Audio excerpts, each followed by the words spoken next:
दोस्तों, एक लड़का होता है जिसका नाम विशाल होता है। वह मॉल में जाता है, कुछ कपड़े ख़रीदने जाता है। वहाँ पर देखता है तो ढेर सारे कपड़े लगे हुए होते हैं। उसको वह पूरा मॉल घूमता टहलता रहता है और अचानक उनकी नज़र एक लड़की पर पड़ती है। वह लड़की उनको एक ही नज़र में पसंद आ जाती है और उसी से वह लड़का प्यार करने लगता है। उस लड़के का नाम विशाल होता है और उस लड़की का नाम नेहा होता है और वह मन ही मन उससे प्यार करने लगता है। कपड़ा ख़रीदता है। ख़रीदने के बाद वह उस लड़की के पास जाता है और कहता है, मैडम ये कपड़े कितने के हुए? दोनों की आंखें जब मिलती हैं तो दोनों की आँखों में प्यार होता है और दोनों प्यार करने लगते हैं।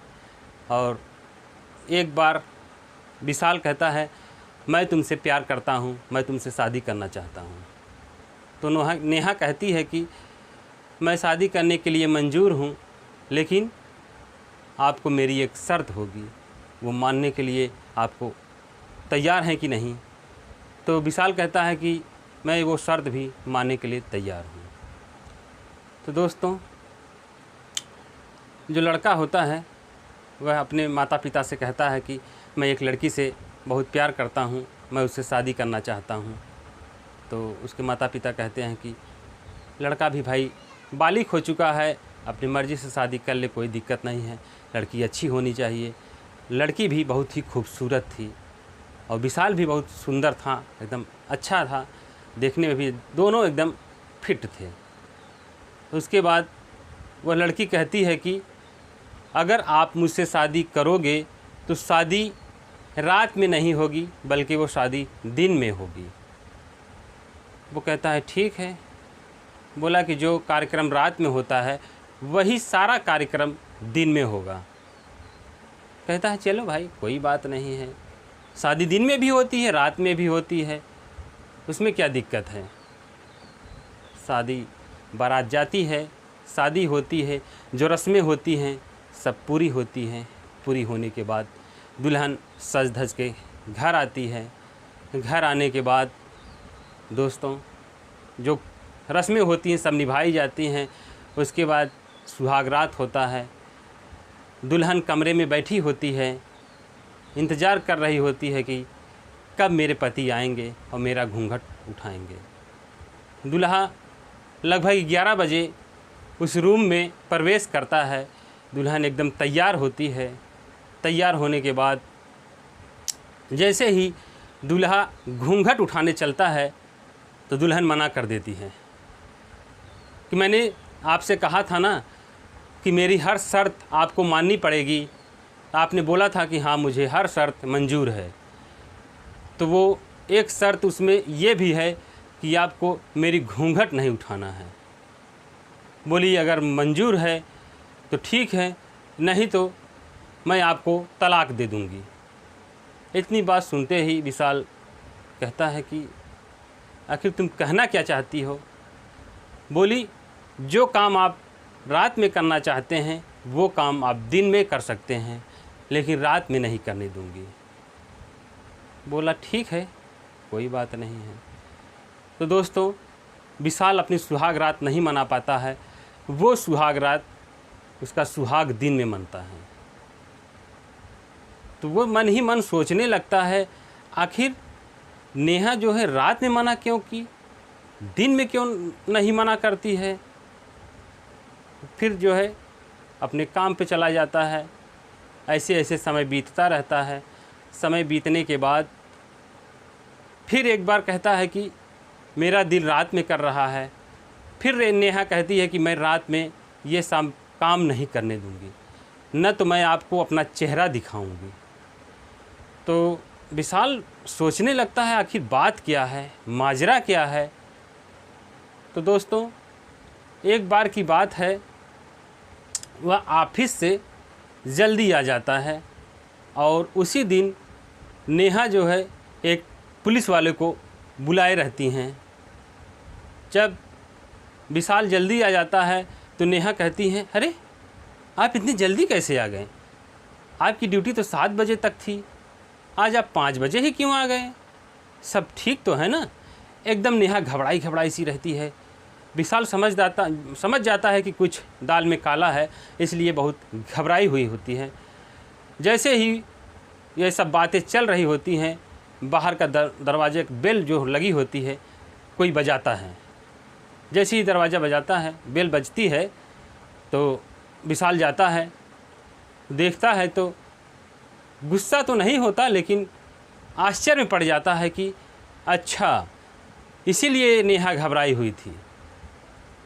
तो वो जो विशाल होते हैं वो पुलिस वाला विशाल का दोस्त होते हैं, जिनका नाम विक्रम होता है। तो कहता, अरे विक्रम तुम? बोले हाँ। बोले तुमको मेरा पता किसने बताया? बोले हम पुलिस वाले हैं, हम लोग हर चप्पा चप्पा, हर गली गली छान मारते हैं कौन कहाँ रहता है। थोड़ी देर बातें करते हैं, उसके बाद कहते हैं आओ अंदर आओ। उसके बाद अंदर आते हैं। विशाल के अंदर कुछ डाउट लग रहा था कि ये हो सकता है इन दोनों का चक्कर चल रहा है। उसके बाद दोस्तों चाय नाश्ता होता है। चाय नाश्ता होने के बाद विक्रम चला जाता है, तो वह विशाल जो है नेहा से पूछने लगता है कि आखिर बात क्या है, लेकिन नेहा नहीं बताती है। कहती है कोई बात नहीं है, बस ऐसे ही आए हुए थे। लेकिन विशाल को यह बात खटक रही थी, यह सच्चाई मैं जान कर ही रहूँगा कि ये विक्रम क्यों आया और ये रात को मैं मुझे चेहरा क्यों नहीं दिखाती। ये सब बातें उसके दिमाग में खटक रही थी। एक बार विशाल सोचा कि आज रात को मैं इसका चेहरा देखकर ही रहूँगा, आखिर इसके चेहरे में क्या छुपा है। ये रात को चेहरा अपना क्यों नहीं दिखाना चाहती, ये चेहरा दिन में दिखाती हैं, रात में क्यों नहीं दिखाती हैं। दोस्तों वह विशाल जो है एक टार्च चोरी से अपने तकिए के नीचे छुपा लेता है। उसके बाद दोनों खाना खाते हैं। खाना खाने के बाद दोनों जाते हैं, सो जाते हैं। कुछ टाइम के बाद नेहा को नींद लग जाती है। नींद लगने के बाद वह अपना चेहरा ढकी रहती है। ढकी रहने के बाद और विशाल से रहा नहीं जाता, वह कहता है कि आज मुझे ये राज खोल के ही रहना है कि आखिर इसमें राज क्या है। जैसे ही दोस्तों टार्च जला करके उसके पैर को दबाता है, दबाने के बाद जैसे ही घूंघट खोलता है, घूंघट खोलते ही वह दंग रह जाता है, सन्न रह जाता है। अरे ये मैं क्या देख रहा हूँ। दोस्तों उसके चेहरे पे एकदम बड़े बड़े दाने निकले हुए होते हैं, एकदम भद्दा चेहरा। देखकर वह डर जाता है, बेड से दूर भाग जाता है। और उसके बाद सुबह होता है, फिर देखता है तो नेहा एकदम सही सलामत रहती है, ठीक रहती है।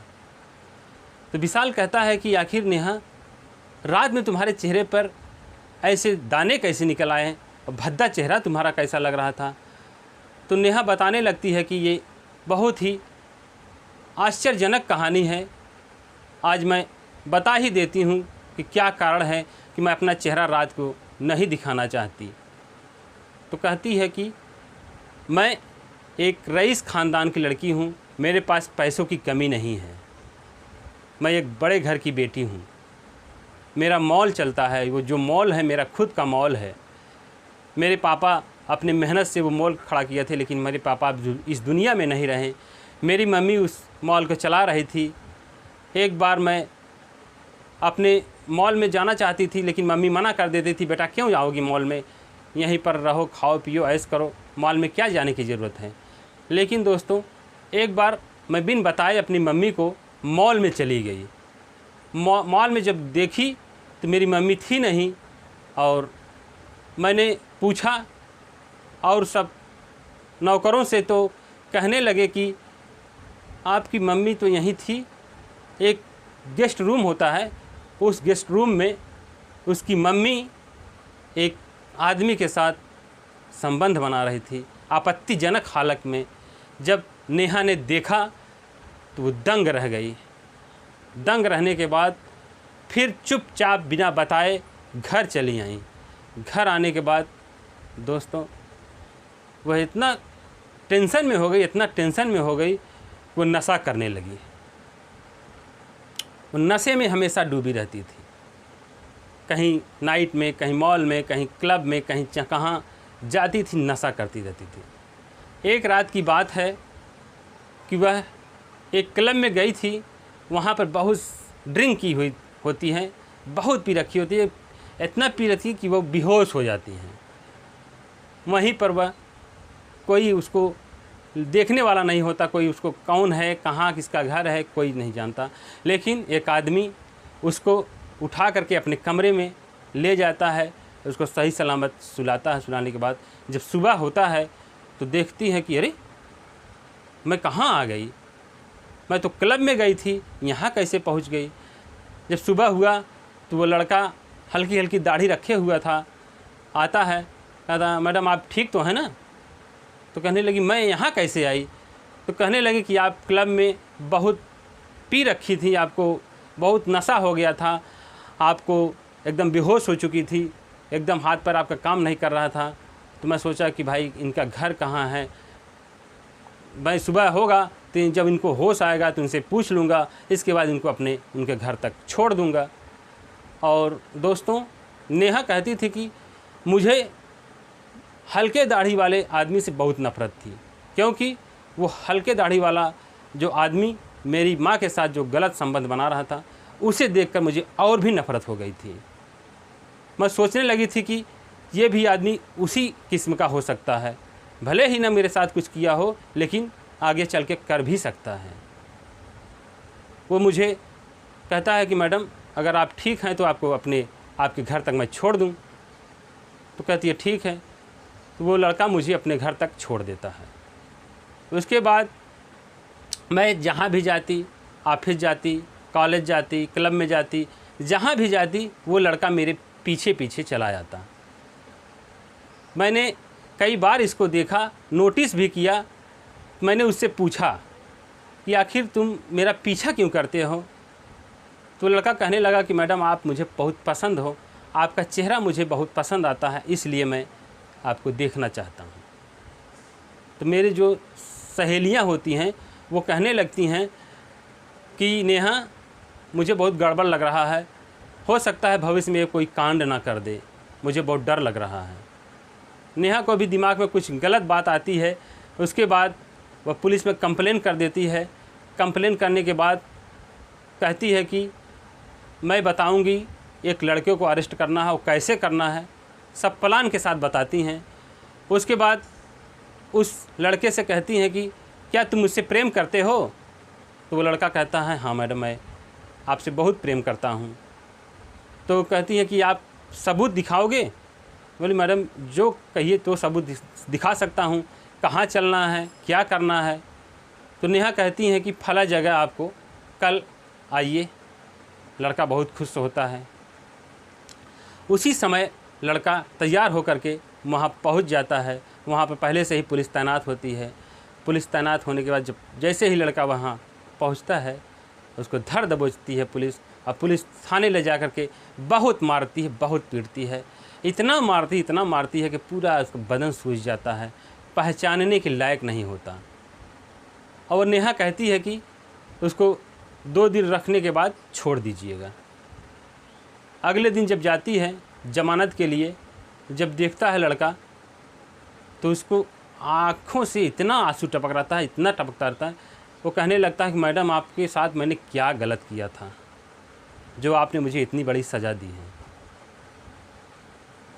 तो ऊपर देखता है, कहता है कि मैं सारा भगवान के ऊपर छोड़ता हूँ।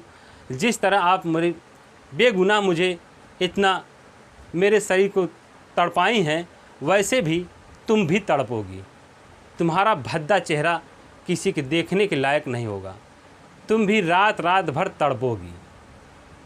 इतना कहकर दोस्तों वो बात मेरे दिल में खटकने लगी। उसी दिन से रात को मेरे चेहरे पर दाने दाने निकलने लगे, और मैं रात को ही तुरंत डॉक्टर के पास दौड़ती दौड़ती गई। बोली डॉक्टर साहब मेरे चेहरे पे ये सब दाने निकलने लगे हैं। तो डॉक्टर ने दवा दिया, मैं दवा खाकर सो गई। सुबह देखी तो चेहरा एकदम सही हो गया। फिर रात हुआ, फिर रात को ही वही दाना निकलना शुरू हो गया। फिर भागी भागी मैं डॉक्टर के पास गई। बोले डॉक्टर साहब आप कैसी दवा दिए हैं, दवा काम नहीं कर रही है। फिर डॉक्टर साहब ने दूसरी दवा दी, उसको खाया, उसके बाद फिर सो गई।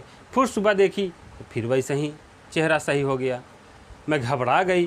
फिर वही बात मुझे याद आने लगी कि हो सकता है उस लड़के ने जो मुझे बद्दुआ दी है वही मुझे लग गई हो। यही रोज़ का मेरा नियम हो जाता था। रात को मेरा चेहरा कुरूप हो जाता था, एकदम भद्दा हो जाता था, और दिन में फिर वही सही हो जाता था। मैं उस लड़के को खोजने की बहुत कोशिश की। उसका एक दोस्त था विक्रम, जो पुलिस हो गया था। मैं उससे मदद मांगने के लिए गई। बोली वो लड़का कहाँ मिलेगा, मैं उससे मिलना चाहती हूँ, मैं उससे माफ़ी मांगना चाहती हूँ। लेकिन दोस्तों, वो पुलिस वाले उसी बारे में बात करने के लिए मैं पुलिस को बुलाई थी, जिस पर आप शक कर रहे थे। वो विक्रम थे, उस लड़के के दोस्त थे। तब जाके दोस्तों, जब सारी कहानी विशाल को पता चलती है, तब कहता है कि अच्छा, इसीलिए तुम रात को अपना चेहरा मुझे नहीं दिखाती थी। बोली यही बात था, यही कहानी थी, यही इसीलिए मैं आपको अपना चेहरा नहीं दिखाती थी। इसलिए मैं अपना शादी किसी से नहीं करना चाहती थी। मैं सोचती थी कि कोई आके मुझसे खुद कहे कि मैं तुमसे शादी करना चाहती हूँ। इसलिए मैंने शर्त रखी थी कि हमारे जो शर्त को मंजूर करेगा मैं उसी से अपनी शादी करूँगी। इसलिए आप हमारी शर्त को मंजूर किए, लेकिन उस शर्त को आपने भी तोड़ दिया। इसलिए मुझे ये कहानी बतानी पड़ी, मेरे साथ क्या गुजरी, क्या बीती। दोस्तों, एक कहानी अच्छी लगी हो तो वीडियो को लाइक कर दीजिएगा। चैनल पर नए हैं तो चैनल को सब्सक्राइब कर दीजिएगा। फिर मिलते हैं एक नई वीडियो के साथ। तब तक के लिए जय हिंद, जय भारत।